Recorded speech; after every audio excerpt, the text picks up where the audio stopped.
Hi, I'm Heather from Renegade Upcycled Goods. I've been reading several books. Some of them I just skimmed. I'm not reviewing those, but I'm going to review 3 of the books that I read through from beginning to end. The first one is Making Books by Hand by Mary McCarthy and Phillip Manna. This book got off to a bad start with me. When you go into the beginning of it, I don't know if you're going to be able to even see that because it's hard to see. They have some seriously bad graphic design. First of all, this shows your supplies on a black background. It makes it very hard to see some of the things. This has black bristles on this brush. Almost impossible to see the black bristles on the black background. And here they have a Photoshop error where they have a piece of this cut out from this C-clamp repeated over here. That's a really bad start. That's a mess as far as I'm concerned. And on the next page, they have a set of directions. The picture. This is on the first project, how to make corners. And the first picture, it says to cut the corner at a diagonal. They don't show them cutting the corner. They just show them with the bone tool for pressing.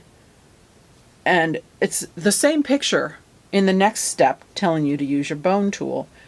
The only difference is there's a piece of paper behind their work surface, behind the work they're working, the project they're working on here, and it's not here in this picture. And here they're still using the bone press. It says you're supposed to be gluing. They're not gluing in this picture. This is basically the same picture 3 times. Incredibly bad. Incredibly bad. With that said, there are 2 projects I'd like to do, but not necessarily following the directions from this book. I certainly don't need to own a copy of this book or keep this book around to do the 2 projects that I want to do. The projects that I want to do are how to make a journal, basically making a traditional style of book, a regular bound book. And the other one is I want to make something sort of like a tied binding album, that I can put pages into and take pages out of as I make pages for it. And that's really it. And I've seen YouTube tutorials. I've liked some YouTube pages that have given me a lot better directions than this book. And they've had a lot closer up images. Some of these images are in the directions section where they have these little squares of the pictures. Aren't really close enough to see what they're doing. Now that said, this second set of directions, I think this is the second one, it says how to make corners. It has different ways of making corners. Oh, this might still be, no, this is still the first project. The method 1 way of making corners, they have the same picture for all 3 steps. But method 3, they have a pretty good picture of how that corner works. So it's easy to understand what you're supposed to do. And I happen to really like that corner, and I had never heard of that corner before. So I learned something new and something I want to try from this book. It's not a failure, but I give this book a D. The second book that I want to review, it's by Real Simple, 869 New Uses for Old Things. Now, it was a lot to go through. I have notes, and I have a tally, which I don't have on me, but I have the results of the tally on this. As I was reading it, I took note of a lot of things. There's 869 things, including, now I don't know if they count this in their count, But in the back of the book, they have this cute diagram, 10 new uses for this book. And I think that's really cute. It's got a good design. The illustrations kind of break it up a little bit. They're not really generally necessary. Some of them are helpful for you to understand. Like this one here is pretty helpful. I've done this on my own without using their idea. Just came up with it on my own. They have some useful stuff in here. But there's so much to say, I need to kind of refer to my notes. There's a lot of them. This was a quick and easy read. The projects are indexed in the back of the book in a different way than they are throughout the book. So they've got, for example, snack food bags, sealing, serving. They've got sewing and all the things that use sewing in here, whereas the sewing projects are actually scattered throughout the book. They have the book body itself organized in alphabetical order by the product that you're using, from accordion folder down to a zippered plastic bag. So it's really easy to use this book. It's super simple and easy to read and understand. It's a vast improvement over the last book.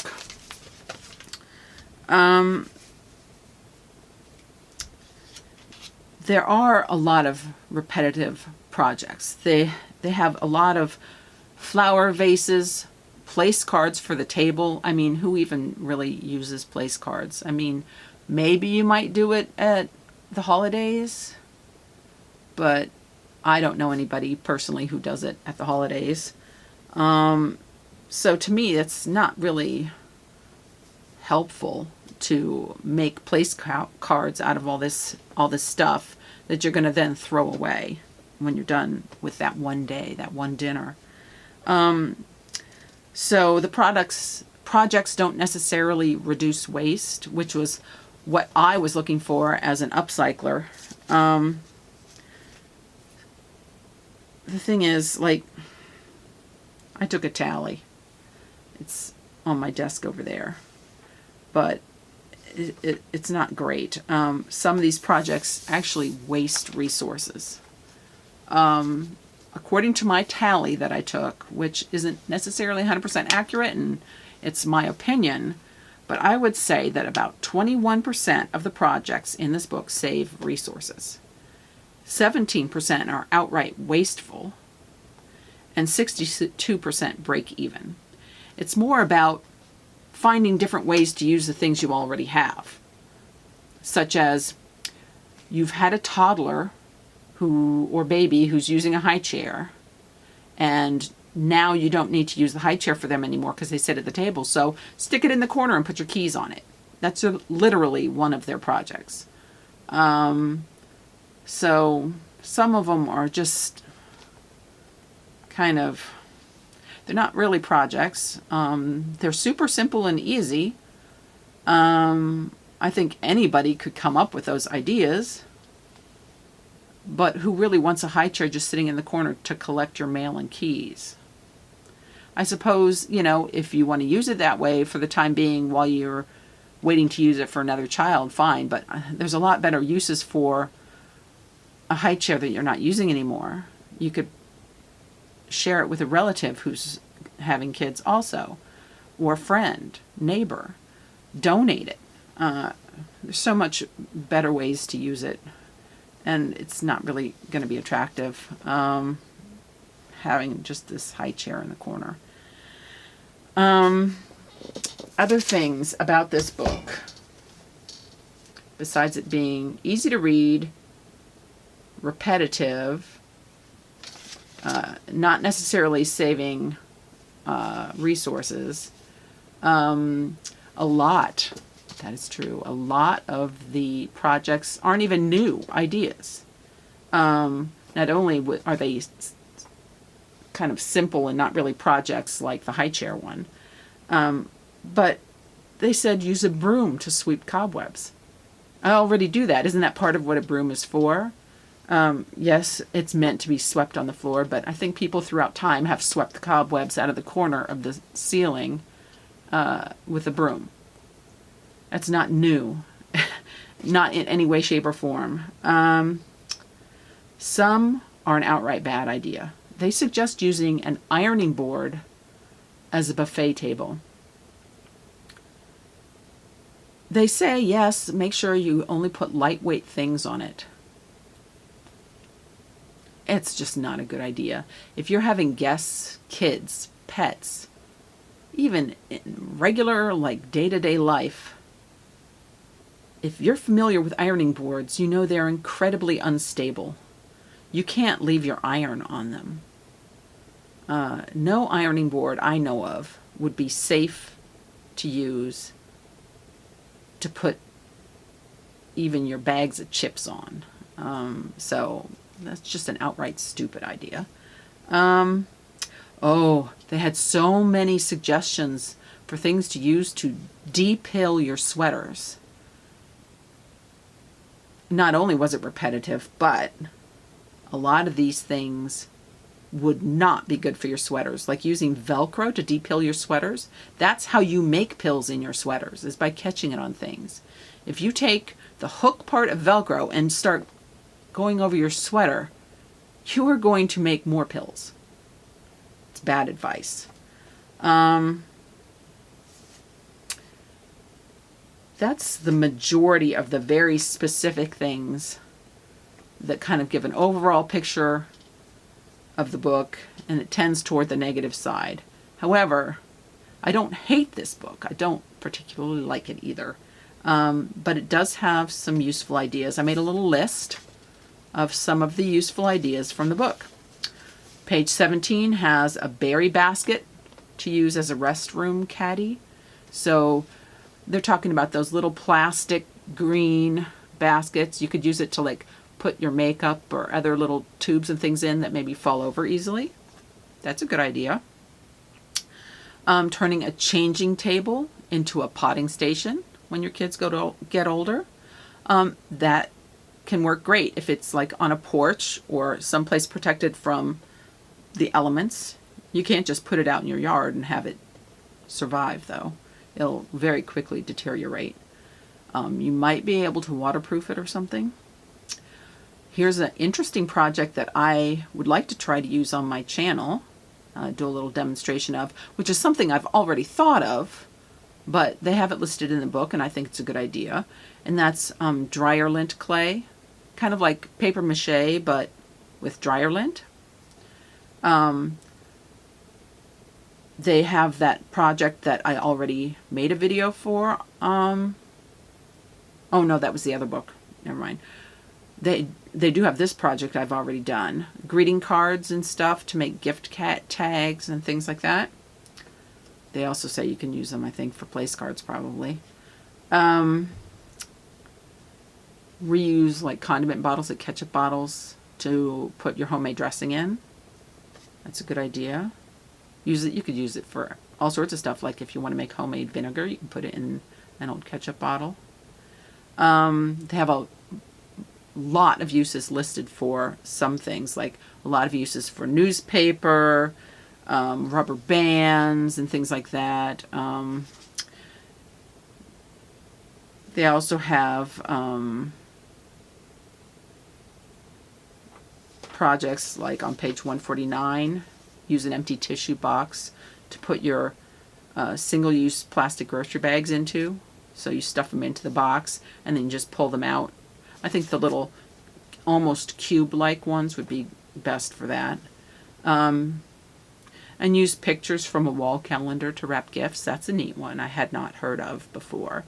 I mean, it's generally a little on the stiff side, but you could still, with some care, wrap a package with a calendar picture.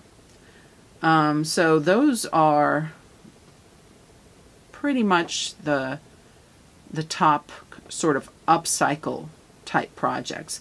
But this isn't really an upcycled book. Overall, I would say, from my perspective, that this book gets a C. So it's better than making books by hand. But at the same time, it's like you read the list once and you're good. I mean, unless you don't really have a mind for thinking about how to creatively reuse things, then you might want to buy a copy and keep it around the house, or give it as a gift. Like maybe you buy it, you read it, then you pass it on to a friend, or one of the other projects that they have on their little diagram at the back of the book. So this book is okay. The last book, the third one, is Making It. And it is by Kelly Coyne and Erik Knutzen.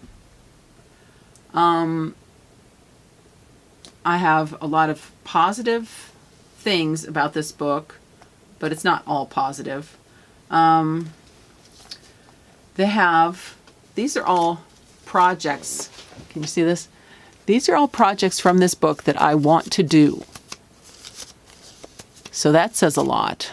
Making It, Radical Home Ec for a Post-Consumer World. So this isn't strictly upcycling, but it has some upcycling projects in it.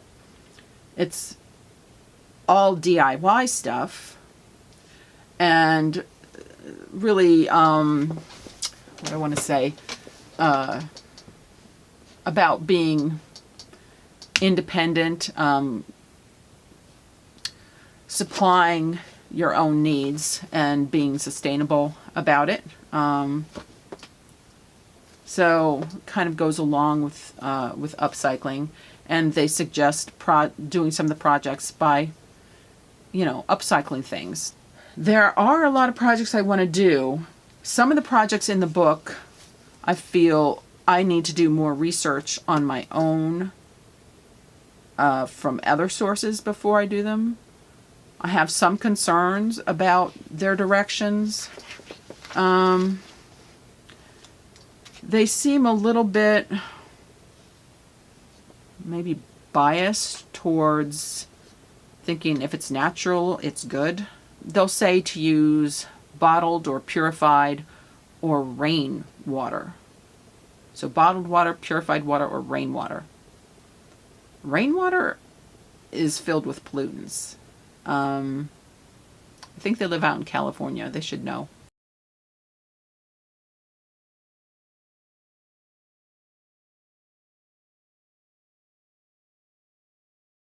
Overall, although some of the directions are not great, there's some bias there. Overall, it's got some pretty good directions, and I have seen where they have put adequate warnings about safety issues and things. I already did the Chew Sticks project on this channel. I still have them. They dried out after several days, a week or two, something like that, and they don't work as well when they're dried out, so you do kind of need to soak them in water, which I haven't tried doing that yet. I sort of stopped using them for a little while when they dried out. They have a hair rinse I want to try, a vinegar rinse. I have tried a vinegar rinse before and not been real thrilled with it, but they have like a little bit of a different version than I've tried before. They have facial with baking soda and water, which I have done that before as well. Herb and fruit infusions. Oh yeah, I love agua fresca. They have a recipe for agua fresca. I love that. They have a sauerkraut recipe. So my trust issues that started with them about using rainwater and stuff kind of carried over into suspicion about some of their recipes that involve aging things like the sauerkrauts and things like that. But as I read through the book, I began trusting them a little more. at the same time, I think it would be helpful for certain things to do a little bit more research before I actually do some of these projects. They have a sweet potato growing thing, foraging for feral greens. They have one about making salves. And they did have a botulism warning in some of their stuff about, dealing with mixing oils and herb infusions and stuff together, and how being trapped in the oil creates an anaerobic environment that can cause botulism, and you can get botulism through your skin as well as by eating it. So they do have a warning on that. They have an olive oil whip. I think that's like a lotion. A deodorant that I want to try. Insect repellent. Curiously homemade peppermints or other candies. Could do with other flavors. Castile soap. I buy Dr. Bronner's Castile soap, but it would be neat to try making my own maybe sometime. That's not high on my list, but I'd like to try it. Preparing a bed for planting. Making fertilizer from weeds. Making vinegar is definitely one I want to do soon. I would also like to make mead. I love mead, especially if it's a little on the sweet side. That would be yummy. And maybe like a little bit of a spiced mead. And they have beer. They have beer making in here. I like how they have it in an order. They have making the vinegar first, which is the easiest. And then they say it's pretty easy to make mead. So they have that second. And then beer is the hardest and requires the most equipment and stuff. And they have that last. They also have getting started with beekeeping, which a lot of the information in this book contradicts a beekeeping class that I took. But they might have a point. Like the beekeeping class I took was about like the old European honeybees that we bring over, the way we like pamper them and everything to get the most honey production that we can. So I'd be interested in researching more about their backward beekeeping technique of using feral bees. I've never heard of it before, and I'd like to know how accurate it is. I have some concerns because they are apparently a little bit biased toward thinking just let nature do its thing and everything will be all right, which is not quite how man as in humankind has evolved. We've evolved creating our environments to work for us. We work with nature, but we change it some. So I'd like to research a lot of these before I do more. But despite all that, I give this book a B, mainly because there's so many interesting things to read in it. It's a fairly easy read. It has a lot of projects I want to do. And I think it's well organized. A B. And I think that despite it only being a B and not an A, that I need to buy this book. So I actually recommend this book even though I only give it a B. They also wrote another book I have not read. What one is that called? Urban Homestead. And that was my first book review for Renegade Upcycled Goods. Have you read any of these books yourself? Making books by hand? 869 new uses? Or making it? If you've read any of these books, let me know what you thought in the comments below. See ya! Check me out on Facebook.